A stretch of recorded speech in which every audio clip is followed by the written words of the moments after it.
విద్యుత్ శాఖ అధికారుల నిర్లక్ష్యం కారణంగానే వ్యక్తి ప్రాణాలు కోల్పోయారని ఆరోపిస్తూ మృతుని తరపు బంధువులు ట్రాన్స్కో ఎస్సీ కార్యాలయం ఎదుట బుధవారం ఆందోళనకు దిగారు. బాధిత కుటుంబానికి నష్టపరిహారంతో పాటు కుటుంబ సర్వేల్లో ఒకరికి ప్రభుత్వ ఉద్యోగం ఇవ్వాలని అన్ని విధానాలు కూడా ఆదుకోవాలని కూడా డిమాండ్ చేశారు. లేదంటే మృతదేహంతో తరలివచ్చి నిరసన వ్యక్తం చేస్తామని స్పష్టం చేశారు.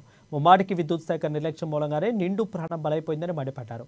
11 కేవీ విద్యుత్ తీగలు కిందకు వేలాడడంతోనే విద్యుత్ ప్రమాదం జరిగిందని తెలిపారు. దీనికి ఎవరు బాధ్యత వహిస్తారంటూ ప్రశ్నించారు. ఈ విషయం తెలుసుకున్న 1 టౌన్ పోలీసులు అక్కడకు చేరుకొని పరిస్థితిని సమీక్షించారు.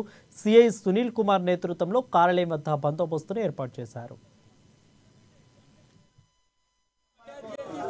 విద్యుత్ శాఖ వాళ్ళు రెస్పాన్స్ ఇవ్వకుండా 1.5 lakh 2 lakh ఇవ్వండి అని డిమాండ్ చేసినట. అక్కడ ఉన్నటువంటి ప్రజలు మాకు చెప్పడం జరిగింది. అక్కడ డిఎస్పీ, సిఐలు, ఎస్ఐలు వచ్చినా కూడా విద్యుత్ శాఖ వాళ్ళు ఎవ్వరు లేరు. ఏఈ లేడు, డిఈ లేడు, జేఈ లేడు, ఎస్ఓ లేడు. ఎస్ఓ పోతున్నా అని ఫోన్ చేస్తున్నాడు.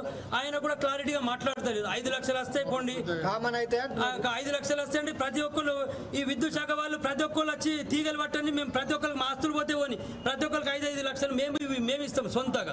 ఆ గవర్నమెంట్ ఇవ్వలేదు. అంతమంది ఇప్పుడు ఇంత చిన్న కింద వైర్ ఉంటాయి 11 కేవీ 22 ఫీట్స్ లో ఉండవలసిన ఫీటు 6 ఫీట్ల ఎత్తులతోనే ఉన్నవి. ఇంకెందరు మంది చనిపోతారు. మా పిల్లవాడికి, మా చనిపోయినటువంటి వ్యక్తి యొక్క కుమారుడికి ఒక ఉద్యోగం కావాలని కోరుకుంటున్నాము.